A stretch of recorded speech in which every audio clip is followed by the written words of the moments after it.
कैसे हैं आप लोग? मुझे ऐसा सभी लोग अच्छे होंगे। तो स्टूडेंट्स, आज की जो वीडियो है मेरी, वो ओ लेवल कोर्स के ऊपर है। और ये जो वीडियो मैं बना रहा हूँ, ये बेसिक से लेकर एडवांस तक रहेगी। पूरा ओ लेवल कोर्स कवर करवाएंगे हम, पार्ट बाय पार्ट में, मतलब पार्ट बाय पार्ट में, स्टेप बाय स्टेप। एक जो भी सिलेबस में वो ही इसमें वीडियो में आएगा। पार्ट वन, पार्ट टू, इस टाइप से आपका सीरीज बनेगी। पूरी टोटल सीरीज आपको डेली मिलेगी। ओके, तो चलिए वीडियो शुरू करते हैं। Let's topic. देखिएगा स्टूडेंट्स, ये जो ओ लेवल है, ये नीलिट यानी एक भारत सरकार की एक संस्था है, जिसे national institute of electronics and information technology कहा जाता है या है, ठीक है ना। इसके द्वारा एक ओ लेवल कोर्स करवाया जाता है, जैसे ओ लेवल आईटी का कोर्स जो डीओई से स्कीम के द्वारा होता है।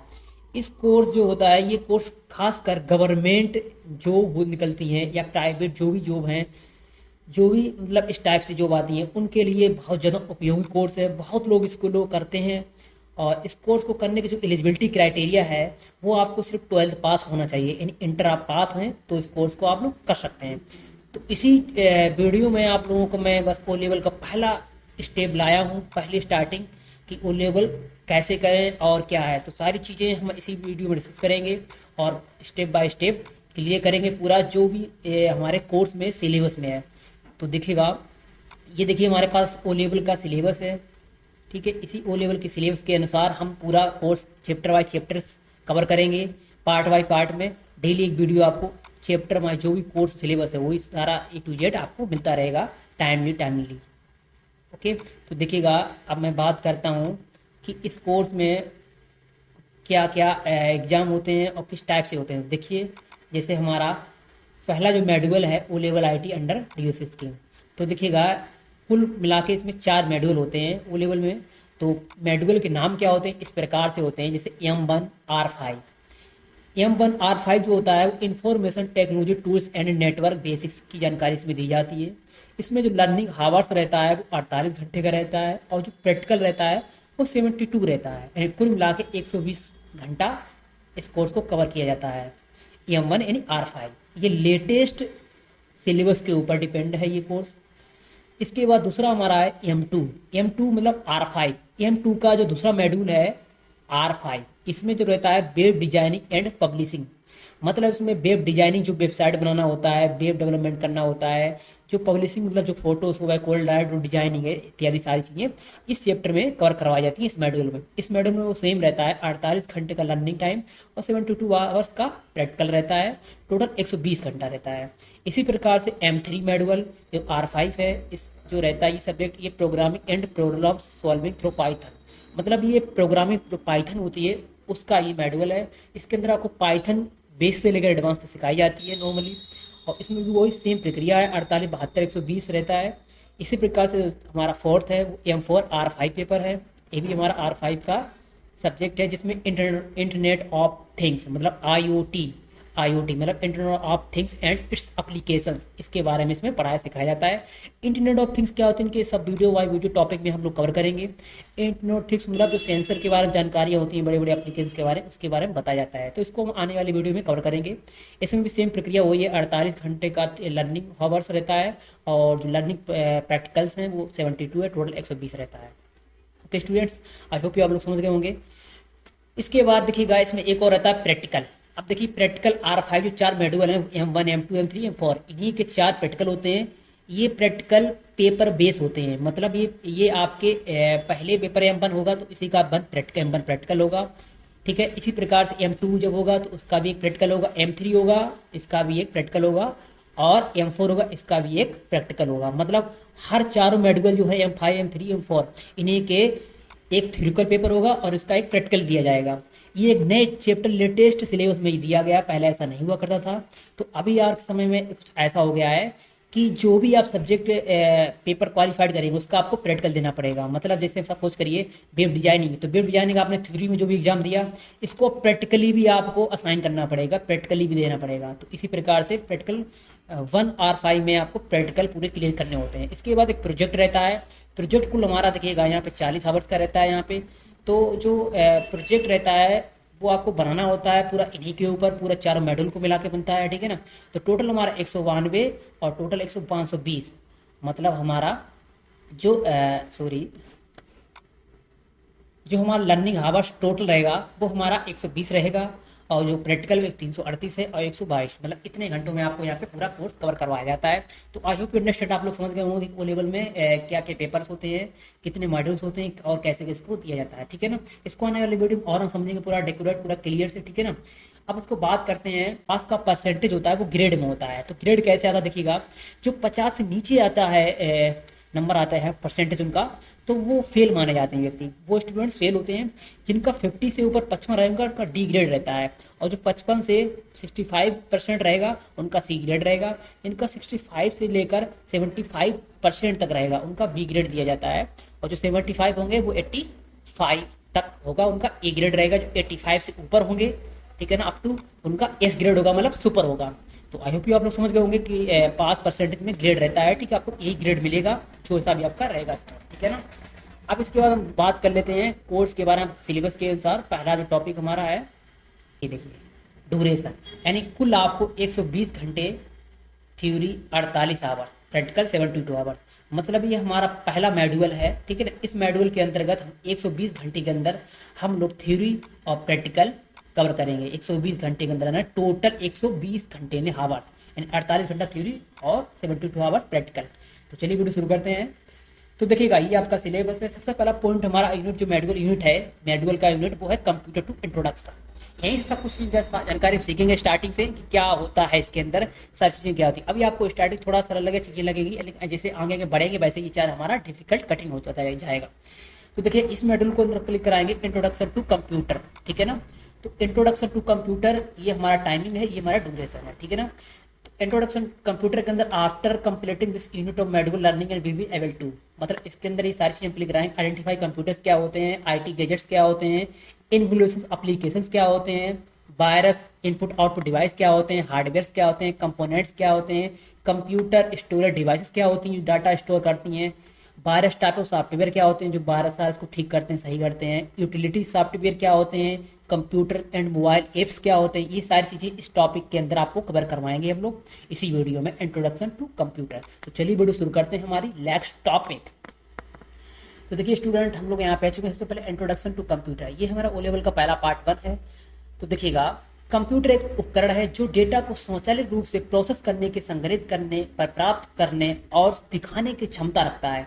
यह इंसान को बिना त्रुटि के बड़े मात्रा में डेटा को व्यवस्थित करने और कार्य संपादित करने में सक्षम बनाता है। कंप्यूटर मशीन भाषा में कार्य करता है जिसे बाइनरी लैंग्वेज कहा जाता है, और यह बहुत तेजी से कार्य करता है। बाइनरी लैंग्वेज जो होती है वो हमारी 0 और 1 होती है। तो कंप्यूटर हमारा एक बाइनरी लैंग्वेज में काम करता है, ये बाइनरी लैंग्वेज को कंप्यूटर समझता है। तो समझ गए आप लोग स्टूडेंट्स, ओके। इसके बाद देखिए, कंप्यूटर तकनीकी दृष्टिकोण से 2 भागों में बांटा गया है, मतलब 2 भागों में विभाजित है। तो 2 भाग कौन कौन से, हार्डवेयर और सॉफ्टवेयर। अब देखिए हार्डवेयर सॉफ्टवेयर का देखिए, हमने आपको यहाँ पे कुछ एग्जाम्पल दिए हैं। ये देखिएगा, ये कंप्यूटर हार्डवेयर हैं, ठीक है ना। ये हमारा टाइप्स ऑफ कंप्यूटर सॉफ्टवेयर है एक तरफ, ठीक है ना। तो टाइप्स ऑफ सॉफ्टवेयर और कंप्यूटर हार्डवेयर, तो देखिए इसी प्रकार जो आपको दिख रहे होगा, आपने देखी भी वीडियो डिवाइस, ये सारी चीजें ये हमारे कंप्यूटर हार्डवेयर होते हैं, ये हमारे टाइप्स ऑफ सॉफ्टवेयर होते हैं जो कंप्यूटर के अंदर होते हैं। तो देखिए मैं आपको 2 आसान समझा देता हूँ। कंप्यूटर हार्डवेयर क्या होता है, कंप्यूटर हार्डवेयर वो चीजें होती हैं जो कंप्यूटर के किसी भी भाग को हम देख सकें और छू सकें और महसूस कर सकें, वो कंप्यूटर हार्डवेयर है। मैं एक बार फिर बता रहा हूँ रिपीट में, कंप्यूटर हार्डवेयर क्या है कि जिस कंप्यूटर भाग को हम देख सकें, छू भी सकें और महसूस कर सकें, वो कंप्यूटर हार्डवेयर है। Okay, that's it. इसके बाद टाइप्स ऑफ सॉफ्टवेयर क्या होते हैं। देखिए जो सॉफ्टवेयर वो होते हैं जिनको हम सिर्फ देख सकते हैं, ना छू सकते हैं ना महसूस कर सकते हैं। एक बार फिर देखिएगा, सॉफ्टवेयर वो होते हैं जिनको सिर्फ हम देख सकते हैं, ना छू सकते हैं ना महसूस कर सकते हैं, वो सॉफ्टवेयर होते हैं, सॉफ्टवेयर कहलाते हैं। जैसे देखिए क्रोम है, जीमेल है, ईमेल है, व्हाट्सएप है, इंस्टाग्राम है, ट्विटर है, फेसबुक है, एमएस वर्ड है, ठीक है ना, लाइनक्स है, एक्सेल है, एंटीवायरस सॉफ्टवेयर इत्यादि जो भी होते हैं मोबाइल के अंदर, कंप्यूटर के अंदर, वो सारे सॉफ्टवेयर होते हैं। तो आई होप अंडरस्टैंड आप समझ गए होंगे। तो देखिए हार्डवेयर उपकरणों में, मशीनों में केवल सर्किट बोर्डों में अनसंबंधित सम्मिलित किया करता है, जबकि सॉफ्टवेयर प्रोग्राम में इंस्ट्रक्शन का संग्रह करता है जो कंप्यूटर कार्य करने के लिए निर्देशित करते हैं। मतलब कंप्यूटर जो होता है वहाँ पे जो हार्डवेयर होता है, हार्डवेयर को चलवाने के लिए काम में लाया जाता है। उन्हीं सॉफ्टवेयर जो निर्देश देते हैं कंप्यूटर पर, वो सारे काम सॉफ्टवेयर के द्वारा होते हैं। ओके। कंप्यूटर के कई उपयोग होते हैं, जैसे कि डेटा संग्रहित करना, मतलब डाटा को इकट्ठा करना, गणना करना, जानकारी प्राप्त करना, संचालित करना, अनुभवीकरण करना, डाटा को मल्टीमीडिया कार्य करना, इंटरनेट संचार, इंटरनेट सर्च करना, जानकारी प्राप्त करना इत्यादि सारी चीज़ें होती हैं, ठीक है ना। इनका शिक्षा, व्यापार और संगणक और विज्ञान और ग्राफिक्स, समाचार, मनोरंजन इत्यादि में इसका उपयोग किया जाता है। ओके। कंप्यूटर का उपयोग आजकल दुनिया भर में व्यापक रूप से हो रहा है और ये तकनीकी विकास में बहुत महत्वपूर्ण भूमिका निभा रहा है। इसके साथ ही कंप्यूटर का ज्ञान अध्ययन आपको नई और रोचक करियर संभावनाएं प्रदान करता है। तो ये था introduction to computer. Okay, introduction computer में कंप्यूटर क्या है, ठीक है ना, आप समझ गए होंगे, आप अंडरस्टैंड। ओके, इसके बाद देखिएगा हम आगे बात करते हैं। तो लेटेस्ट आईटी गैजेट क्या है, जैसे smartphone, laptop, computer, tablet, smart watch, e reader, gaming console, gaming console, smart TV, wireless handphone, wireless speaker, gaming mouse, Bluetooth speaker, wearable devices, VR headsets और टेक्नोलॉजी रिलेटेड बुक्स जो होती हैं, technology संबंधित जो book होती हैं, वो सारी चीज़ें क्या हैं, वो हमारे सारे आईटी गैजेट्स हैं। ऐसे बहुत सारे गैजेट्स हैं जो मैं आपको इस वीडियो में क्लियर नहीं करा पाऊंगा। मैंने आपको यहाँ पे एग्जांपल बता दिया कि ये हमारे आईटी गैजेट्स होते हैं, जैसे इंफॉर्मेशन टेक्नोलॉजी वाले गैजेट्स, ठीक है ना। ओके, तो देखिएगा स्मार्टफोन तो आप लोग जानते होंगे, स्मार्टफोन मतलब क्या है, स्मार्ट तो कंप्यूटर बन गया है। इसमें से हम कुछ touch screen, advance phone, processor, बेहतर कैमरा, विभिन्न सेंसर की सुविधा होती है। अनुप्रयोग, कहीं उपयोगों में सुविधा प्रदान करते हैं, जैसे संचार, web browsing, social media, email, multimedia, मनोरंजन, मोबाइल गेमिंग, नेविगेशन इत्यादि। ये मोबाइल एप्स तक पहुंच सकता है, ठीक है ना। इसका लैपटॉप होता है, हमारा लैपटॉप भी जो हमारे लैपटॉप होते हैं वो भी हमारा बहुत शक्तिशाली है। उसमें प्रोसेस पावर, स्टोरेज क्षमता, डिस्प्ले क्वालिटी, बैटरी लाइफ में अच्छा सुधार हुआ है, कनेक्टिविटी बहुत अच्छी हुई है, सारी चीज़ें। तो हमारा लैपटॉप भी एक तरह का आईटी गैजेट्स होता है, ठीक है ना। कंप्यूटर जो है, कंप्यूटर वो भी हमारा एक आईटी गैजेट्स है। इसके अंदर हम बहुत सारे काम करते हैं, प्रोसेस करना, डाटा इकट्ठा करना, डाटा भेजना, डेस्कटॉप होता है, पावर होता है, ठीक है ना। ये सारी चीज़ें होती हैं, ये सारी आपके डेली लाइफ में आप यूज भी कर सकते होते हो। डिजाइनिंग करनी है, कोई भी काम करना है, कंप्यूटर लेटर टाइप करना है, फाइल करनी है, फॉर्म ऑनलाइन करना है, आपको प्रोग्राम तैयार करना है, कुछ भी, मतलब कुछ भी जो भी कंप्यूटर पे काम होते हैं, ये साइबर कैफे में वगैरह वगैरह आप कंप्यूटर के द्वारा किए जाते हैं बहुत सरलता से, ठीक है ना। वीडियो एडिटिंग वगैरह वगैरह आपको जो भी रहता है, ये जो वीडियो बना रही है भी कंप्यूटर पर ही बनाई जा रही, बना रहा हूँ, ठीक है ना। ओके, सर्वर नेटवर्किंग वगैरह वगैरह कंप्यूटर के माध्यम से की जाता है, ये भी हमारे एक तरह का आईटी गैजेट्स होता है। तो समझ गए होंगे। तो इस तरह से सूची में हमने आपको बताया कि आईटी गैजेट्स क्या होते हैं, जैसे tablet, smart watch, gaming console, wireless headphone, speaker, gaming mouse, Bluetooth keyboard, wireless devices, जो भी ये सारी जितनी टेक्नोलॉजी संबंधित चीज़ें होती हैं, जो किताबें होती हैं, टेक्नोलॉजी जितना भी टेक्नोलॉजी संबंधित होगा वो सारा का सारा आईटी गैजेट्स होता है। तो आज की दुनिया में बहुत सारे ऐसे गैजेट्स होते हैं जो आपको इस वीडियो में क्लियर नहीं कर पाएंगे। आपको हम एग्जाम्पल दे दें जो मोस्ट पॉपुलर हैं, बहुत ज़्यादा फेमस है।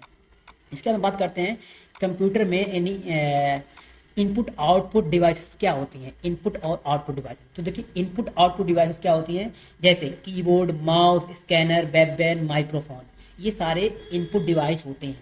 अब इनपुट डिवाइस क्या होता है, यह एक प्रमुख इनपुट उपकरण है, जैसे टाइपिंग के लिए उपयोग किया जाता है। माउस क्या है, माउस एक प्रमुख प्रयोग उपकरण है जो उपयोगकर्ता को कंप्यूटर नियंत्रित करने के लिए उपयोग में लाया जाता है, मतलब माउस से कंप्यूटर को चलाया जाता है। स्कैनर क्या है, स्कैनर दस्तावेजों को, फोटोग्राफी और अन्य चित्रों को डिजिटल रूप से बदलने के लिए उपयोग किया जाता है, मतलब किसी चीज को स्कैन करने के लिए उपयोग में लाया जाता है स्कैनर।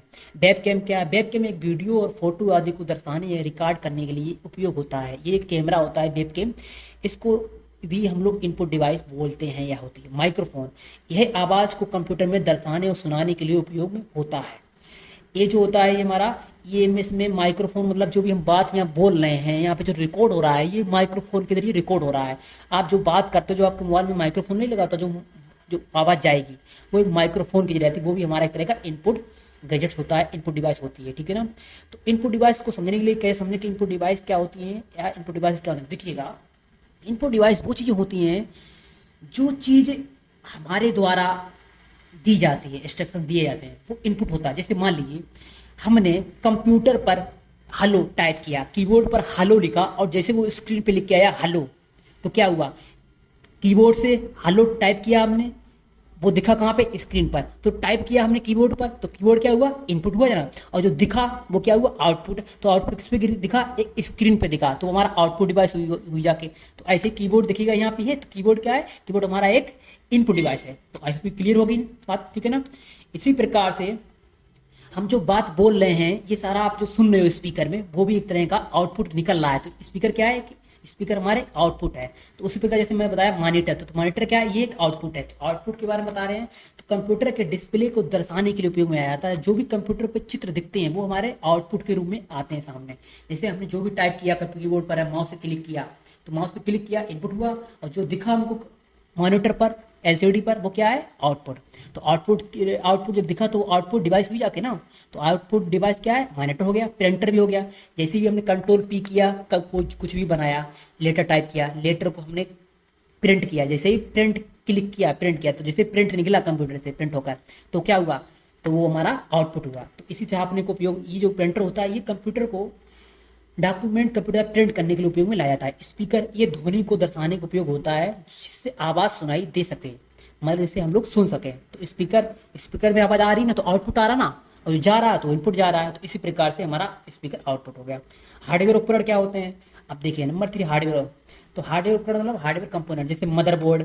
अब ये कंप्यूटर के हार्डवेयर उपकरण होते हैं। देखिए मदरबोर्ड, ये सभी हार्डवेयर कंपोनेंट्स को जोड़ने और उनके बीच का संचित उपयोग कर रहे होता है। मतलब मदरबोर्ड कंप्यूटर का एक मेन भाग होता है, एक ब्रेन होता है, जिसके अंदर सारी चीजें कनेक्टिविटी जुड़ी रहती है। जैसे प्रोसेसर, यह कंप्यूटर के मानचित्र के रूप में काम करता है। ये सभी कार्यों को कंसिडर करता है, मतलब ये सभी कामों को प्रोसेस करता है। ऐसा समझ लीजिए सारे काम को चलाना आना, सारा काम क्या है, एक प्रोसेसर है, यानी प्रोसेस करना।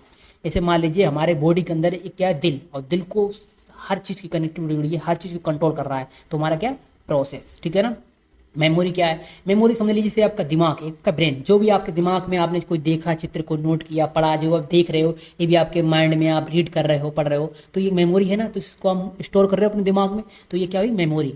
मेमोरी जो होती है वो एक तरह का डेटा स्टोरेज डिवाइस होती है, ठीक है ना। तो ये क्या है, ये हमारी एक मेमोरी, एक डेटा स्टोरेज डिवाइस है। तो डेटा को संरक्षित और पहुंचाने के उपयोग में होती है, तो मेमोरी, ठीक है ना। तो समझ गए आप लोग मेमोरी क्या है। हार्ड डिस्क क्या होती है, हार्ड डिस्क जो होती है वो भी एक डेटा स्टोरेज डिवाइस होती है। ये भी हमारे कंप्यूटर में बहुत उपयोगी होती है। ये कंप्यूटर ना हो तो हमारा कोई भी प्रोग्राम स्टोर नहीं होगा, डाटा नहीं होगा। जो भी आप कंप्यूटर में आपके वीडियो होते हैं, गाने होते हैं, सॉन्ग्स होते हैं, फाइलें होती हैं, डॉक्यूमेंट्स होते हैं, वो सारे सारे आपके हार्ड डिस्क में ही, मतलब मेमोरी में ही स्टोर होते हैं, ठीक है ना। यह कंप्यूटर डाटा को स्थायी रूप से संचालित करने के लिए उपयोग में लाया जाता है, मतलब इकट्ठा करने के लिए, रखने के लिए, ठीक है ना। Hard disk, okay, hard disk एक तरह का स्टोरेज डिवाइस है। इसको आने वाली वीडियो कुछ चीज़ें ऐसी छूट जाएंगी बीच बीच में, आपको समझ नहीं आएगी, वो आगे वाली वीडियो वहाँ को क्लियर होती रहेंगी, ठीक है ना। अब देखिएगा इसके बाद हमारा क्या है, सीडी यानी डीवीडी राइटर, ठीक है ना। तो ये सीडी डीवीडी डिस्क जो होता है, डेटा लिखने और पढ़ने के लिए उपयोग में लाया जाता है। कहने का मतलब, जो भी आपने देखा होगा पहले, जो सीडी में जो हम कैसेट लगाते हैं सीडी, और जो भी चित्र दिखते हैं, तो ये सीडी में जो भी चित्र दिखते हैं वो होता किस में, वो सीडी में होता है ना, डीवीडी में।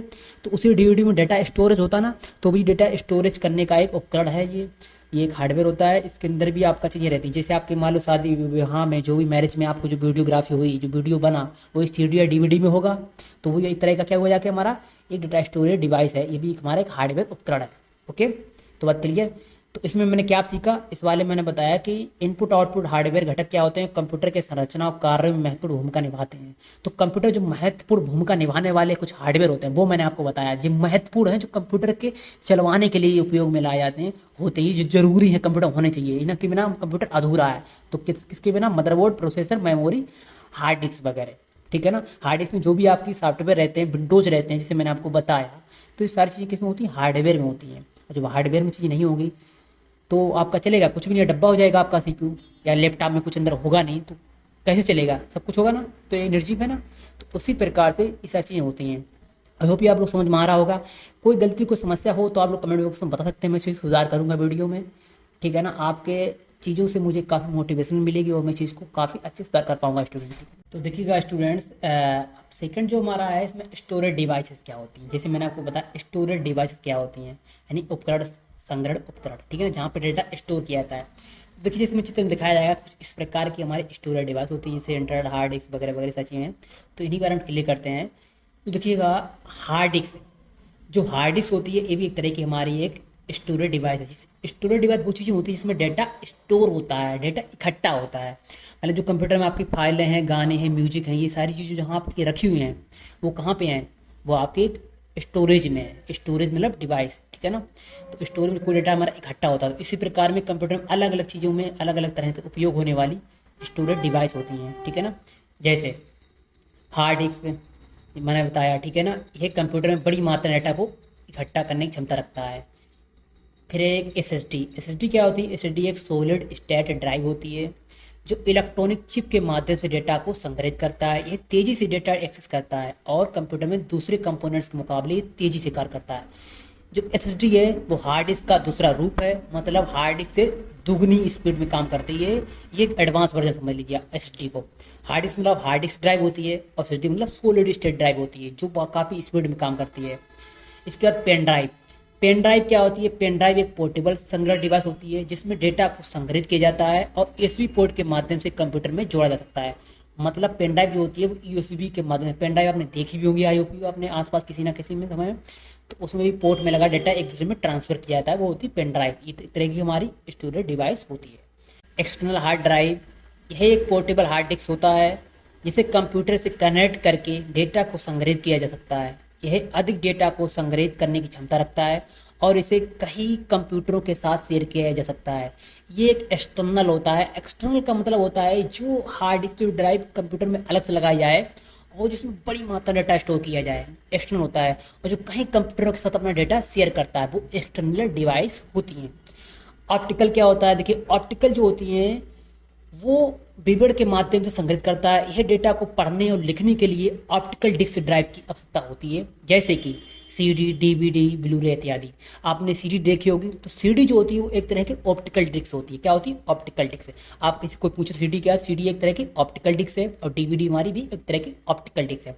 इसके अंदर डेटा क्या रहता है? इसके अंदर डेटा जो हमारा पढ़ा लिखा जाता है, जैसे मान लो इसमें कोई आपने कोई मूवी देखी होगी, आपने मूवी स्टोर की रखी है, तो मूवी को यहाँ पे रीड करती पढ़ते हैं आपका, सीडी पढ़ेगी, फिर उसमें जब चलेगी तो उसको आपको जो भी दिखेगा, है नहीं, चित्र वगैरह दिखेगा। आपने देखा होगा डीवीडी क्या होती है, तो डीवीडी आपको उसमें जो होती है इस तरह का ब्लूरे होता है हमारा।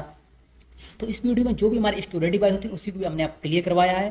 तो आई होप अंडरस्टैंड आप लोग समझ गए होंगे क्या होते हैं। ऐसे बहुत सारे हमारे एग्जाम्पल हैं स्टोरेज डिवाइस के जो मोस्ट पॉपुलर वो हमने आपको बताया, जैसे यूएसबी, पीसी कार्ड, ठीक है, maintenance hard disk card, external इत्यादि होती हैं, ठीक है ना। तो इसमें आपको दिख रहा होगा। ओके, तो ये हमारे डेटा को स्टोर करने वाले उपकरण होते हैं, ठीक है ना। आप समझ गए होंगे इस चीज़ में। इसके बाद देखिएगा अगला टॉपिक हमारा है वायरस टाइप्स ऑफ यूटिलिटीज, मतलब कंप्यूटर के लिए उपयोग होने वाले सॉफ्टवेयर और यूटिलिटी सॉफ्टवेयर, ये चीज़ें क्या होती हैं। जैसे देखिए आप चित्र दिख रहे हैं कुछ इस प्रकार से एग्जाम्पल, तो देखिएगा अब क्या होता है। देखिए ऑपरेटिंग सॉफ्टवेयर, ऑपरेटिंग मतलब संचालन सॉफ्टवेयर, जो कंप्यूटर को चलाते हैं वो ऑपरेटिंग सॉफ्टवेयर होते हैं, जिसे ऑपरेट करते हैं। जैसे मान लीजिएगा अगर ऑपरेटिंग सॉफ्टवेयर का कंप्यूटर में ना हो तो आपका कंप्यूटर एक निर्जीव चलेगा ही नहीं। मोबाइल है आपका, मोबाइल में अगर ऑपरेटिंग सिस्टम ना हो तो आपका मोबाइल चलेगा नहीं। जैसे मोबाइल में एक एंड्रॉयड सॉफ्टवेयर पड़ा होता है जिसे एंड्रॉयड कहते हैं आप लोग, वो भी एक तरह का ऑपरेटिंग सॉफ्टवेयर है। कंप्यूटर में आपने देखा होगा जो विंडोज है, विंडोज लिख के आता है विंडोज, विंडो 11, विंडो 10 आपने सुने होंगे, 11, 10, 8, ये सारे क्या हैं? विंडोज हैं। ये जो विंडोज होते हैं ये ऑपरेटिंग एक तरह का ऑपरेटिंग सिस्टम है, ये कंप्यूटर को चलाते हैं। ये कंप्यूटर में ना हो ये कंप्यूटर के मेन भाग भी कहते हैं और इनको एक सिस्टम सॉफ्टवेयर भी कहा जाता है और ये कंप्यूटर के मेन सॉफ्टवेयर कहलाते हैं। ओके, तो देखिए विंडोज क्या होता है। ये एक माइक्रोसॉफ्ट द्वारा विकसित एक प्रमुख संचालन मतलब ऑपरेटिंग सॉफ्टवेयर है जो कंप्यूटर को चलाने और उपयोगकर्ता इंटरफेस प्रदान करता है। बात समझ गए आप लोग। अगर विंडोज चली जाए कंप्यूटर की तो आप काम नहीं कर पाओगे, कहते विंडोज चलेगी। ऐसे समझ लीजिए कि आपके अंदर बॉडी की जो आत्मा है वो एक तरह का मैन ऑपरेटिंग सिस्टम है, मैन सॉफ्टवेयर। अगर वो चला गया तो क्या हो गया? खत्म हो गया ना, मर गया ना, नीचे हो गया ना। तो उसी प्रकार से ऑपरेटिंग सॉफ्टवेयर है ये, ठीक है ना। मैक ओएस क्या होता है? यह एक एप्पल कंपनी द्वारा विकसित किया गया एक ऑपरेटिंग सॉफ्टवेयर है जो एप्पल के मैक कंप्यूटर पर उपयोग करता है। मतलब जो एक मैक जो है ये भी एक तरह का ऑपरेटिंग सिस्टम है, बट इसकी खासियत ये मैक ऑपरेटिंग सिस्टम एप्पल की कंपनी के जितने भी मोबाइल फोन्स या फिर लैपटॉप होते हैं उन्हीं के अंदर ये ऑपरेटिंग सिस्टम स्टोर होता है, उन्हीं के अंदर पाया जाता है या उसी में चलता है। बात समझ गए। ये एप्पल कंपनी द्वारा बनाया गया, आप जानते होंगे आप लोग सब लोग। लाइनक्स क्या होता है? यह एक ओपन सोर्स संचालन ऑपरेटिंग सॉफ्टवेयर है, मतलब ये ओपन सोर्स ऑपरेटिंग सॉफ्टवेयर है जिसे वैश्विक समुदाय द्वारा विकसित किया गया है। यह स्थिरता और सुरक्षा और विपणन के उत्तम स्तर पर प्रदान करता है। लाइनक्स मतलब एक ओपन सोर्स है और ओपन सोर्स का मतलब फ्री ऑफ कॉस्ट, मतलब जिस पर भी किसी का अधिकार ना हो, वो क्या है, एक ओपन सोर्स सॉफ्टवेयर है। तो ये जो लाइनेक्स है ये फ्री है, इसी किसी कंपनी का नहीं है, इस पर हर किसी का अधिकार है, इसमें कोई किसी भी अपने हिसाब से इसको यूज कर सकता है, कस्टमाइज कर सकता है। लाइनेक्स ये भी एक तरह का ऑपरेटिंग सिस्टम है, ये एक ओपन सोर्स है, फ्री, जिसका कोई मालिकाना नहीं है, इसका कोई मालिक नहीं होता है। जैसे विंडोज का माइक्रोसॉफ्ट मालिक है, मैक को एप्पल कंपनी मालिक है, तो इसी का लाइनेक्स का कोई मालिक नहीं है, ये एक ओपन सोर्स है, सबके लिए फ्री में है ये, ठीक है ना, खुला है। तो समझ गए ओपन सोर्स क्या होता है, तो ये भी एक तरह का ऑपरेटिंग सिस्टम है।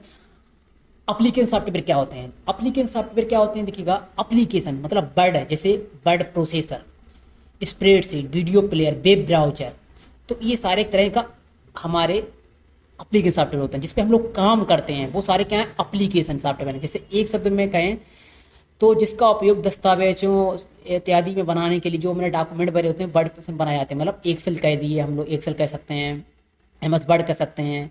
एक्सेल में जो भी डाटा एंट्री हम लोग करते हैं, वो सारे सारे क्या होते हैं हमारे, वो भी हमारे एक तरह का एप्लीकेशन सॉफ्टवेयर है। माइक्रोसॉफ्ट एक्सेल, गूगल शीट, ये सारे क्या होते हैं, हमारे एप्लीकेशन सॉफ्टवेयर होते हैं। वीडियो प्लेयर, जिसमें हम लोग वीडियो देखते हो, जैसे बेलसी मीडिया हो गया, विंडोज मीडिया हो गया, क्विक टाइम हो गया, ये सारे हमारे क्या एप्लीकेशन सॉफ्टवेयर हैं, ठीक है ना। जैसे हमारे वेब ब्राउजर, जो आप लोग जैसे क्रोम हो गया, Google Chrome, Mozilla Firefox, safari, Microsoft, ये सारे क्या होते हैं, ये हमारे वेब ब्राउजर होते हैं। और वेब ब्राउजर क्या होते हैं, ये कंप्यूटर पर मतलब ये ऐसा एक सॉफ्टवेयर होता है जहाँ पे इंटरनेट पर वेबसाइटों को देखने और चलाने के लिए उपयोग में लाया जाता है। जैसे कोई आपने सरकारी रेट वेबसाइट सर्च की, तो एक वेब ब्राउजर सर्च करोगे ना, जरूरत पड़ेगी ना, काम कर रहे हैं ना, उस पर काम कर रहे हो ना, तो वो भी क्या हुआ, हमारा एक एप्लीकेशन सॉफ्टवेयर है। मतलब कंप्यूटर जितने भी सॉफ्टवेयर काम करते हैं वो हमारे एप्लीकेशन सॉफ्टवेयर होते हैं। ऐसे बहुत सारे होते हैं, जैसे मान लो बता दूँ, टेली, फोटोशॉप, कोरल ड्रा, ठीक है ना, ये सारे सारे क्या है, एप्लीकेशन सॉफ्टवेयर है, किस पे हम काम करते हैं, ठीक है ना। जो भी काम होगा हमारा, वो हमारा एप्लीकेशन सॉफ्टवेयर पे ही होगा। ऐसे ही आपके मोबाइल में एप्लीकेशन सॉफ्टवेयर होते हैं, जैसे हमारे क्या हो गया, व्हाट्सअप है, ठीक है ना, फेसबुक है, इंस्टाग्राम है, ट्विटर है, कैलकुलेटर्स है, यूट्यूब है, कैमरा है, ये सारे सारे क्या है, आपके एप्लीकेशन सॉफ्टवेयर हैं। इसी प्रकार से कंप्यूटर में होते हैं एक्सेल, वीडियो से बहुत सारे वेब ब्राउजर, ठीक है ना, यूट्स वगैरह, तो इनको आने वाली वीडियो और एडवांस में क्लियर करेंगे, ठीक है ना। तो ये हमारे एप्लीकेशन सॉफ्टवेयर होते हैं, जो भी कुल मिला के जिसमें हम काम कर सकते हैं, काम करते हैं, ठीक है ना, समझ गए आप लोग। अब यूटिलिटी सॉफ्टवेयर क्या होते हैं, यूटिलिटी सॉफ्टवेयर होते हैं जो हमारे कंप्यूटर में वायरस को खत्म करने के लिए काम में लाए जाते हैं, जैसे एंटीवायरस। यह सॉफ्टवेयर कंप्यूटर को वायरस, मैलवेयर, स्पेयरवेयर और अन्य कंप्यूटर वायरस को सुरक्षित रखने के लिए उपयोग में लाए जाते हैं होते हैं। जैसे कि एवेस्ट होता है एक सॉफ्टवेयर, एम सी फ्री, नॉर्टॉन आदि इत्यादि, ये सॉफ्टवेयर होते हैं एंटीवायरस सॉफ्टवेयर होते हैं, जो कंप्यूटर में कोई भी हानिकारक चीज़ें जो होती हैं, मैलवेयर वगैरह, वायरस वगैरह, को तो कंप्यूटर में वायरस आके हैंग करने लगा है ना, तो जो वायरस को खत्म करना है, वायरस को रोकता है, सुरक्षित रखता है, वो हमारे एंटीवायरस सॉफ्टवेयर होते हैं। वो सॉफ्टवेयर अलग होते हैं ये वाले, तो इनका काम एंटीवायरस में कंप्यूटर को सुरक्षित रखना होता है, आपके मोबाइल के कंप्यूटर को सुरक्षित रखना होता है, यानी एंटीवायरस के ये हमारे सॉफ्टवेयर होते हैं। तो हमारे ये क्या कहलाते हैं, यूटिलिटी सॉफ्टवेयर कहलाते हैं, ओके। जैसे डिस्क क्लीनर, ये सॉफ्टवेयर अवशेष फाइलों को, आवश्यक फाइलों को, रद्दी फाइलों को हटाने के लिए उपयोग में लाया जाता है। मतलब जो कंप्यूटर में आपकी खराब फाइलें जो उपयोगी नहीं है, जो यूजलेस है, बेकार में पड़ी हुई, उन चीज़ को यहाँ पे क्लीन करता है, साफ करता है, क्लियर करता है, सफाया करता है, जिसे डिस्क क्लीनर कहा जाता है। इस तरह का हमारा यूटिलिटी सॉफ्टवेयर है। जिससे डिस्क स्थायी खाली हो जाता है, जैसे कि CCleaner, disk cleaner, cleanup, Windows इत्यादि, ये सारे हमारे डिस्क क्लीनर सॉफ्टवेयर होते हैं। डेटा बैकअप भी एक तरह का हमारा यूटिलिटी सॉफ्टवेयर होता है। ये सॉफ्टवेयर कंप्यूटर डेटा की सुरक्षा के लिए उपयोग होता है और बैकअप की गई फाइलों को संग्रहित करता है। मतलब जो भी हमारा डेटा, कभी कभी कंप्यूटर में नहीं, कभी डाटा चला गया, हमारे फोटो चले गए, वीडियो चले गए, इनको बैकअप लाना बहुत इंपॉर्टेंट था, तो इन्हीं को बैकअप करने के लिए, वापस लाने के लिए डाटा बैकअप सॉफ्टवेयर का उपयोग किया जाता है, जो हमारा यूटिलिटी सॉफ्टवेयर कहलाता है। ये सॉफ्टवेयर कंप्यूटर डेटा में डाटा को वापस लाने के लिए उपयोग में लाया जाता है, मतलब डाटा की सुरक्षा के लिए उपयोग होता है, और बैकअप की फाइलों को संग्रहित करता है। मतलब जो भी डाटा बैकअप रखते हैं हम लोग, तो इसमें जो भी हमारा डाटा होगा, डाटा फाइल को इकट्ठा रखेगा, तो क्या रखेगा, बैकअप में, कोई फाइल कहीं मिस ना हो, चली ना जाए, तो इसको इकट्ठा रखता है, तो डाटा बैकअप सॉफ्टवेयर, जैसे गूगल ड्राइव, ड्रॉप बॉक्स, आर्कोनेट, ट्रू इमेज इत्यादि। आपने गूगल ड्राइव देखी, तो गूगल ड्राइव में आपके जो भी डाटा रहेगा वो इकट्ठा, फाइलों को आप इकट्ठा रखते हैं ऑनलाइन तौर पर, ठीक है ना, अच्छी तरीके। तो इसी प्रकार के हमारे कुछ ये हमारे डाटा बैकअप सॉफ्टवेयर होते हैं, ठीक है ना। तो कुछ मुख्य सॉफ्टवेयर यूटिलिटी सॉफ्टवेयर होते हैं, ठीक है ना। तो आप समझ गए, अब मैंने क्या बताया आपको यूटिलिटी सॉफ्टवेयर के बारे में। अब देखिए मोबाइल ऐप्स के बारे में आपको बताने की जरूरत ही नहीं है, आप लोग इतने ही एडवांस है, आप समझ चुके हैं, रोज मोबाइल डेली लाइफ में चलाते हो, तो मोबाइल ऐप्स क्या होते हैं। देखिए मोबाइल ऐप्स क्या होते हैं, जैसे मैसेंजर ऐप्स क्या होते हैं मोबाइल में।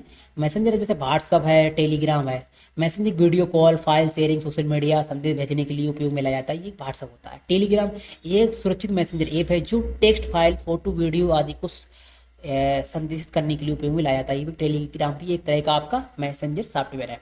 ऐसे बहुत सारे मैसेज सॉफ्टवेयर होते हैं। सोशल मीडिया ऐप्स क्या होते हैं? सोशल मीडिया ऐप्स जैसे मान लो Facebook, social media networking, photo video साझा करने के लिए, दूसरे को भेजने के लिए, इंस्ट्रक्शंस बातचीत करने के लिए फेसबुक का उपयोग किया जाता है। एक सोशल मीडिया है ये। इंस्टाग्राम भी एक तरह का फोटो वीडियो साझा, एक दूसरे को स्टोरीज बनाने, भेजने, रील्स बनाने, नेटवर्किंग के लिए उपयोग में लाया जाता है। ये भी एक तरह का इंस्टाग्राम भी हमारा सोशल मीडिया है। ट्विटर भी हमारा एक तरह का सोशल मीडिया। यहाँ पे आप लोग ट्वीट करके किसी को संदेश साझा कर सकते हैं और ट्रेंड्स देख सकते हैं, ठीक है ना। और ट्वीट करने के लिए उपयोग होता है ये, जिसे ट्विटर कहा जाता है। ट्विटर आपने सुना भी होगा, समझा भी होगा। ओके। इसके बाद खरीदारी एप्स क्या आते हैं? जैसे मान लो परचेज एप्स, हम अमेजोन को भी आप शॉपिंग वॉपिंग करते हो, खरीदते हो, ऑर्डर बुक करते हो, जानते हो सभी लोग यूज करते हैं अमेजोन। क्या होता है? तो अमेजोन एक तरह का भी एक ऐप्स होता है। फ्लिपकार्ट भी एक तरह का ऐप्स होता है, जिस मोबाइल कपड़े आदि खरीदने के लिए होता है।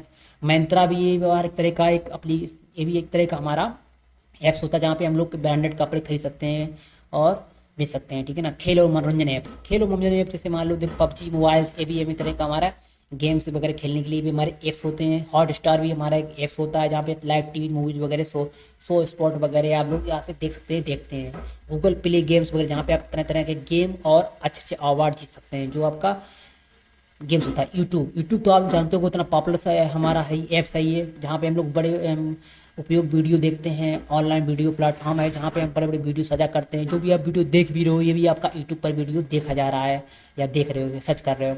अन्य लोगों द्वारा जो वीडियो अपलोड किए जाते हैं, उनको हम लोग देखते हैं यूट्यूब के द्वारा। तो यूट्यूब है, तो यूट्यूब पर विभिन्न कैटेगरी में वीडियो उपलब्ध होते हैं, जैसे कि मनोरंजन, शिक्षा, साहित्य, खेल, संगीत, ब्लॉगिंग, कुकिंग, टेक्नोलॉजी, स्वास्थ्य, योग, फैशन, यात्रा इत्यादि, ठीक है ना। ये सारे हमारे यूट्यूब वीडियो पर होते हैं। तो कुछ हमने इस वीडियो में क्या क्लियर किया, इसमें मैंने आपको बताया, उसमें बताया ऐप्स क्या होते हैं। तो ऐप्स में बता दिए। तो केवल आपको जो भी आपके ऐप्स होते हैं विभिन्न क्षेत्रों में उपयोग होने वाले, अलग अलग क्षेत्रों में उपयोग होने वाले, वो हमारे ऐप्स होते हैं, यानी मोबाइल ऐप्स।